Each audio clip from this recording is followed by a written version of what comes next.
সরিয়ে দেওয়া হলো আসানসোল দুর্গাপুর উন্নয়ন পর্ষদ বা দুর্গাপুর নগর নিগমের বোর্ডের সদস্যদের।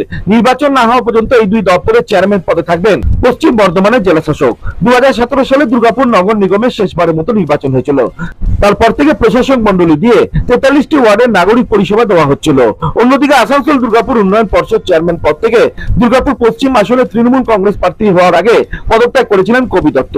দুর্গাপুরে দুই বিজেপি বিধায়ক চন্দ্রশেখর বন্দ্যোপাধ্যায় ও লক্ষণ চন্দ্র ঘড়ি সরাসরি অভিযোগ করেছেন বিস্তর দুর্নীতি হয়েছে এই সরকারি দপ্তরগুলোতে, যার পূর্ণাঙ্গ তদন্ত হবে আর দৃষ্টান্তমূলক শাস্তি হবে অভিযুক্তদের।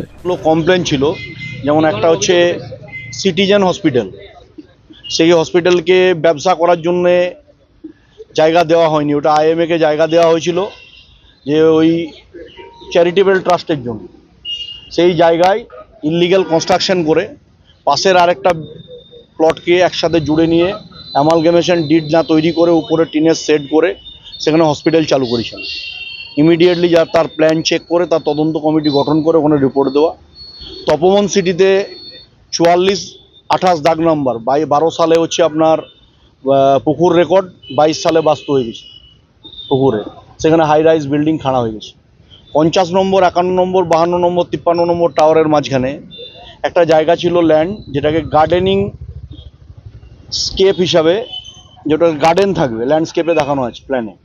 পরে দেখা যাচ্ছে 24 সালের শেষের দিকে সেখানে হাই রাইজ বিল্ডিং তৈরি হয়ে গেছে। তো এগুলোর অ্যাপ্রুভেল যারা দিয়েছেন কোথাও কোথাও ডিএমসি, কোথাও জেলা পরিষদ, কোথাও EDDA, একে অপরের সাথে রিলেটেড।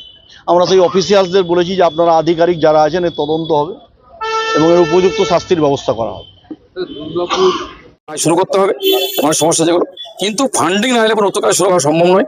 তাই মুখ্যমন্ত্রী আসছেন, আমাদের মাননীয় মুখ্যমন্ত্রী 21 তারিখ আসছেন, তারপর থেকেই কাজে গতি বাড়বে এবং নিশ্চয়ই তিনি কিছু আমাদের গাইডলাইন দিয়ে যাবেন। সেই গাইডলাইনের পরে জোরপূর্বক কাজ শুরু হবে। কিন্তু EDDA যে দুর্নীতি হয়েছে, বড় ঘাবলা হয়েছে, সেই তদন্ত ইমিডিয়েট করতে হবে। আর বাস স্ট্যান্ড বলেছি, বিধাননগরের বাস স্ট্যান্ড ছিল, 7 দিনের মধ্যে 2 বিধায়ক যে করে নাকে ফাটিয়ে আমরা ওপেনিং করবো এবং সেই কাজ তো শুরু করতে হবে। কারণ কারো ব্যক্তি সম্পত্তিকে এটা আমরা বরস্ত করবো না। আমাদের এই পুরো পূর্ণাঙ্গ তদন্ত চেয়ে রিপোর্ট চেয়ে আমরা কাজ শুরু করতে চাইছি। আজকে পুরো রিপোর্ট নিলাম, কি ফাইল আছে আমরা জমা করুন, ওরা রেডি করছেন ফাইল। এবং EDDA যারা আছেন বা কর্পোরেশনে আছেন, অফিসার আছেন, কে কোন ডিপার্টমেন্টে আছেন, তার কি দায়িত্ব আছে আমার জানা ছিল না, তারও কাগজপত্র নিয়েছি। আমাদের কাজ কত সুবিধা হয় মানুষের, সেটার জন্য আমরা তদারকি করছি। রাজ্যে পালাবদল হয়েছে, বিজেপি ক্ষমতায় এসেছে। নতুন সরকার ক্ষমতায় আসার পর মুখ্যমন্ত্রী শুভেন্দু অধিকারী সরকারি সমস্ত দপ্তরের ফাইলগুলিকে নিয়ে আলাদা করে তদন্ত শুরু করেছেন। দুর্গাপুর থেকে বেশ কিছু অভিযোগ জমা পড়েছে আসানসোল দুর্গাপুর উন্নয়ন পর্ষদ ও দুর্গাপুর নগর নিগম সংক্রান্ত বিষয়ে। ইতিমধ্যে সেই কপি ফরওয়ার্ড করা হয়েছে দুর্গাপুরের 2 বিধায়কদের কাছে।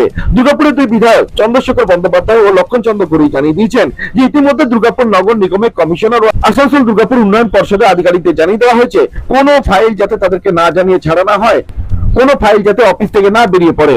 সব মিলিয়ে 21 তারিখ দুর্গাপুরে প্রশাসনিক বৈঠক করছেন মুখ্যমন্ত্রী শুভেন্দু অধিকারী। তার আগে এই ঘটনা যথেষ্ট তাৎপর্যপূর্ণ বলে মনে করছেন তথ্যবিজ্ঞ মহল। দুর্গাপুর থেকে অনুরাধা সেনগুপ্তের রিপোর্ট, হাটে খবর।